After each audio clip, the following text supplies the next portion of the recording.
Hi guys, in this tutorial I'm going to teach you how you can save an Airtable base. So as you can see, I have this base here that says Brosland, and let's say I want to save this base. So first of all, Airtable automatically saves as you enter data. So I'm going to just show you. I add a new row, I add random data, and on the top, as you can see there, it says saving. So it is automatically saving any changes that I make, and it says all changes saved. And if I add something here, it is again going to save it, and it is just going to save these changes. As you can see, it says all changes saved. So Airtable basically automatically saves all the changes that you make. Okay, now let's say that you still want to create a backup or something, so in case you lost your base you can recover it.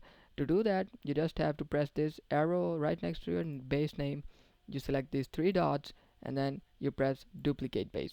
What it's going to do is it's going to basically create a copy of that base, so in case you delete that base accidentally, you can uh, recover the data from the duplicate base. As you can see, the base has successfully been duplicated. So these are two ways you can save changes in Airtable, or you can save your Airtable base. I hope this tutorial was helpful. We'll see you in the next one. Thanks.